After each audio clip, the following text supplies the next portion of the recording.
3, 2, 1. Hai my dear Risti, ketemu lagi.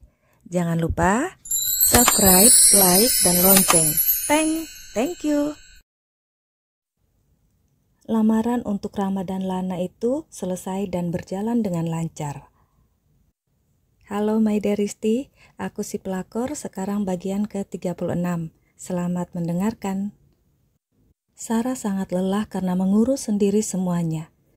Saat memilih catering, Rio masih mendampingi Sarah.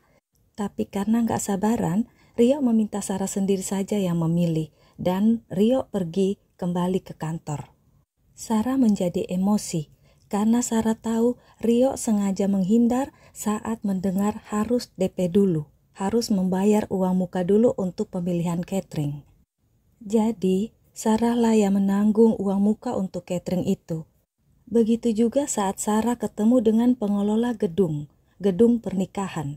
Rio meninggalkan Sarah saat pembicaraan sudah menyinggung tentang uang, tanda jadi, uang muka pembayaran untuk pemakaian gedung untuk resepsi itu. Tapi Sarah sudah mengantisipasinya. Sarah menelpon Rio. "Yuk, transfer untuk gedung ya, untuk uang mukanya. Aku lupa bawa dompet ternyata. Kalau nggak di DP sekarang, ntar takutnya tanggal yang kita booking itu diambil orang lain. Karena cuman hari itu yang ada. Sekarang kan lagi full, lagi musim pernikahan. Jadi ya harus di booking sekarang, harus ditransfer sekarang uang mukanya. Ini udah deal, jadi pokoknya ditransfer sekarang ya. Aku nggak mau keliling-keliling lagi nyari gedung, capek. Nih aku WhatsApp deh nomor rekening pengelola gedung ya, kamu langsung transfer aja." Lalu Sarah langsung menutup teleponnya dengan tersenyum. Anak siapa yang mau nikah? Aku yang repot. Terus aku juga yang harus keluar duit. Keenakan dan kebiasaan. Gayanya aja yang selangit. Sarah ngedumel sendiri. Saat semuanya selesai, semuanya beres urusan masalah gedung dan lain-lainnya, Sarah minta istirahat nggak ke rumah sakit.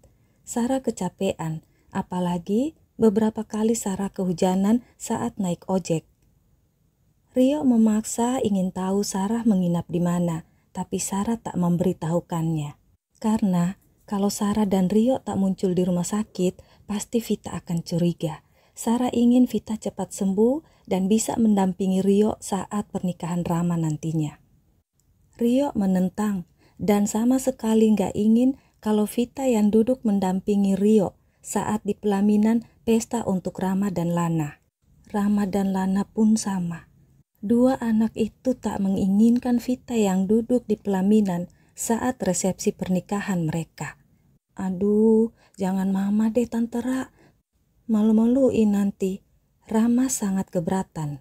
Sarah sedih, merasakan luka Vita kalau dia tahu putra satu-satunya gak mau ibunya hadir di pernikahannya.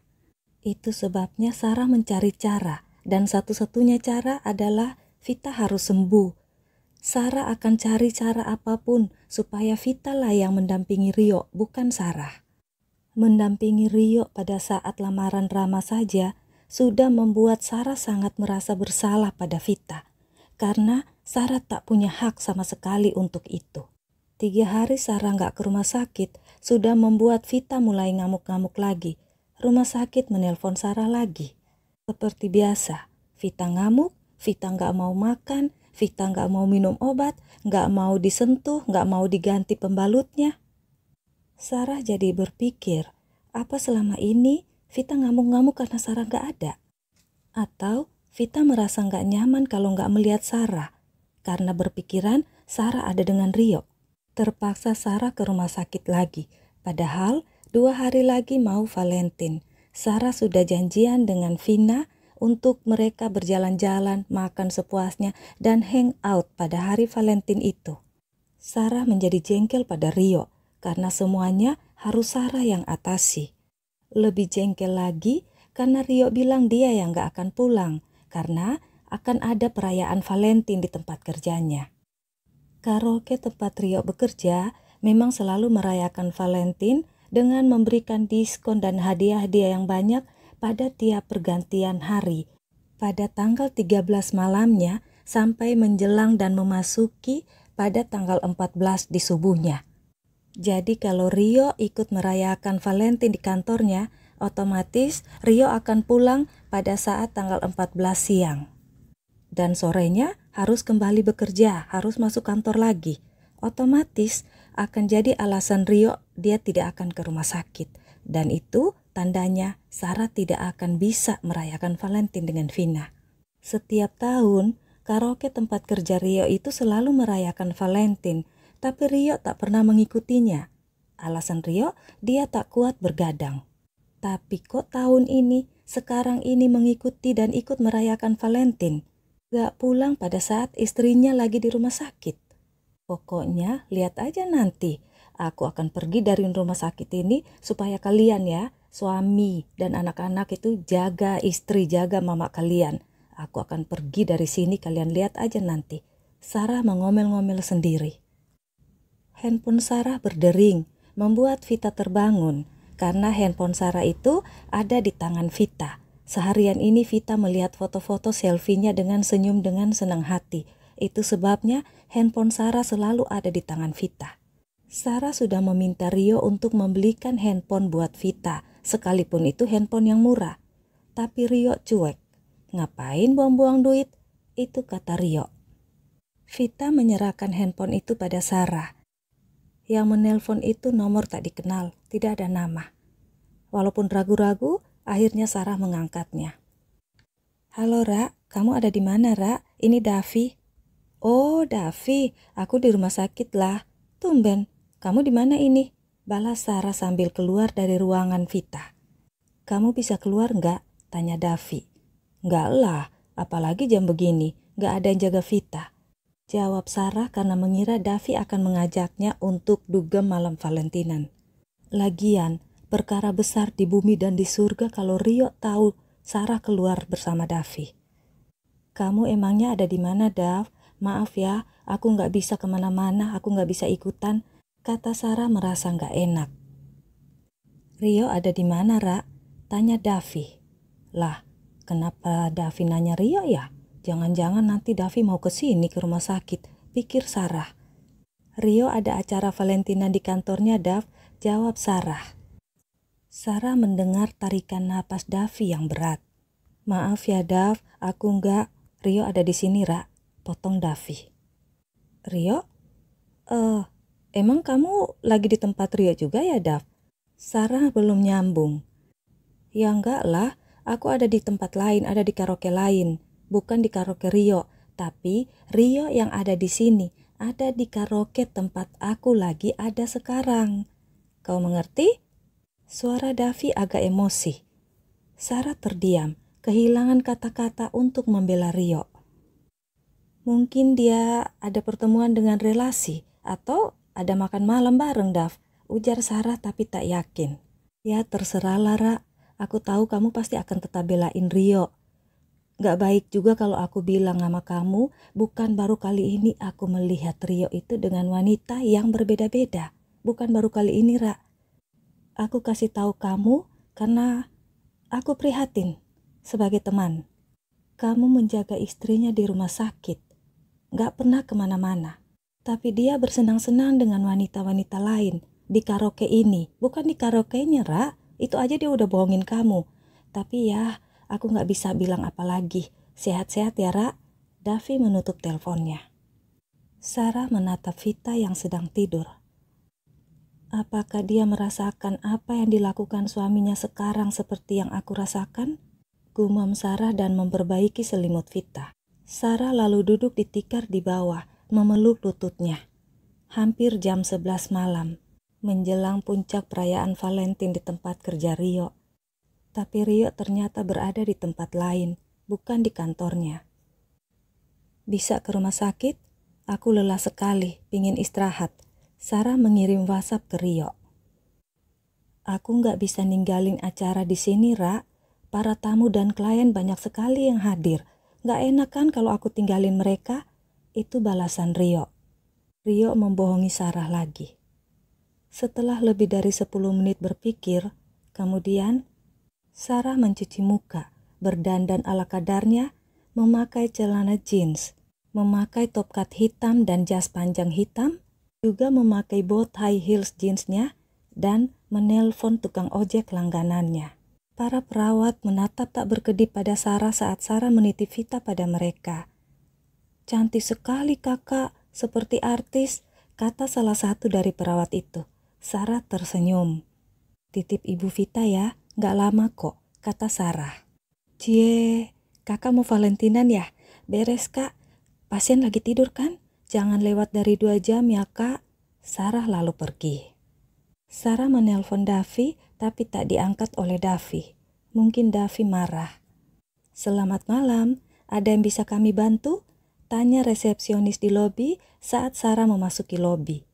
"Selamat malam juga, saya ada janjian dengan Bapak Rio di sini, tapi saya belum dapat konfirmasi nomor ruangan atau di mana kami akan bertemu. Saya sudah menelpon tapi nggak diangkat. Apa mungkin Pak Rio-nya lagi sibuk atau sudah berada di dalam? Apa bisa bantu cek mungkin sudah ada reservasi atas nama Bapak Rio?" tanya Sarah tersenyum sambil menunjukkan kartu nama Rio. Resepsionis ganteng itu tersenyum lalu mencek di datanya, lalu memanggil seseorang untuk mengantar Sarah ke tempat Rio.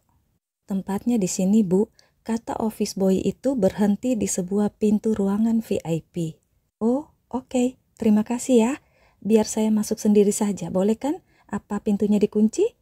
tanya Sarah. Si OB menempelkan kartu pada pintu itu sambil mendorong pintu itu dan mempersilakan Sarah masuk. "Silakan Bu," katanya tersenyum.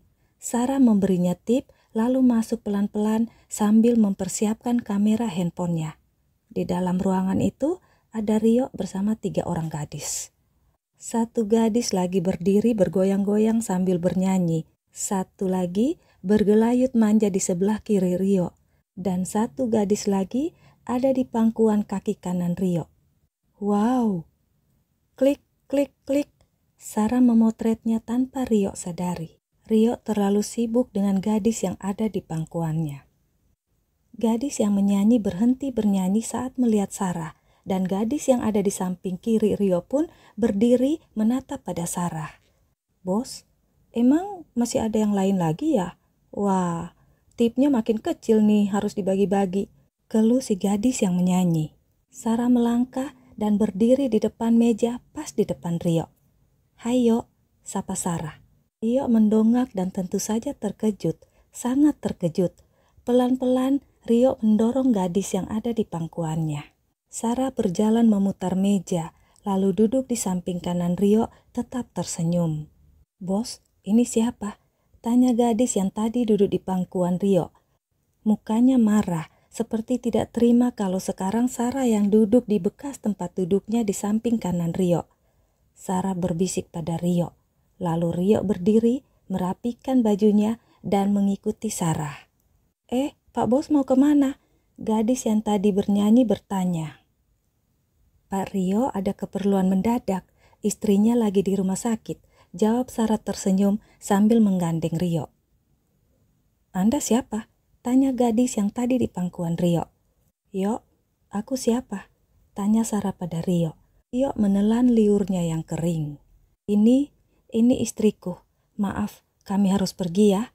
Rio menarik Sarah serasa ingin cepat-cepat keluar dari ruangan itu. "Istri? Terus yang di rumah sakit siapa?" "Katanya istri," tanya gadis yang menyanyi itu lagi. "Oh, itu istri pertamanya Pak Rio. Kalau saya, istri paling pertama," kata Sarah dengan senyum paling manis. Bos, ini siapa yang bayar?" teriak salah satu dari 3 gadis itu. "Ya, kalian lah. Kan kalian yang pakai," jawab Sarah tersenyum lalu keluar mengikuti Rio. Rio berjalan cepat lalu langsung masuk ke mobilnya saat di parkiran, tapi Sarah tidak. Rio bingung dan gugup sekaligus. "Sampai bertemu di rumah sakit ya, Yo. 30 menit lagi," kata Sarah lalu berjalan ke arah ojek yang tetap menunggu Sarah. Sesampainya di rumah sakit, Sarah tidak langsung masuk ke ruangan Vita. Sarah menunggu di parkiran, menunggu Rio. Tapi Rio tidak pernah muncul di rumah sakit malam itu. Apa Rio masuk kembali ke ruangan karaoke bersama 3 gadis itu? Sarah duduk di situ sampai hampir subuh, baru masuk ke kamar Vita. Vita menatap pada Sarah seperti ingin bertanya kemana saja semalaman. Sarah duduk diam di tikar di lantai samping tempat tidur Vita. Sarah nggak tahu apa harus menangis atau harus marah. Vita mencolek kepala Sarah, meminta handphone Sarah. Sarah langsung memberikan handphonenya pada Vita tanpa berkata apapun. Beberapa saat kemudian terdengar suara orang menangis. Vita terisak dengan suara tertahan. Sarah berdiri dan ingin bertanya pada Vita kenapa Vita menangis. Tapi Sarah sudah melihat ke layar handphone Sarah yang ada di tangan Vita. Di layar handphone itu terpampang foto Rio semalam bersama satu gadis di sebelah kirinya dan satu gadis duduk di sebelah kanan di pangkuan Rio. Aduh, bodohnya aku lupa menyimpan foto itu lagi di file lain. Jadinya saat Vita membuka galeri kamera, pasti foto-foto itu yang pertama Vita lihat. Sarah menggumam merasa bersalah. Sarah ingin mengambil handphonenya itu, tapi ditahan oleh Vita. Sarah menghapus air mata Vita dengan tisu, lalu duduk di samping Vita. Si istri dan si pelakor duduk diam berdampingan dengan pikiran mereka masing-masing. Sarah dengan rasa bersalahnya karena Vita melihat foto-foto itu. Sementara Vita dengan rasa marahnya. Rio sudah menyakitinya dengan hadirnya Sarah. Vita pikir Rio akan berhenti, tapi ternyata sakitnya hati ini kau hadirkan dirinya. Ku pikir itu cukup, ternyata tidak.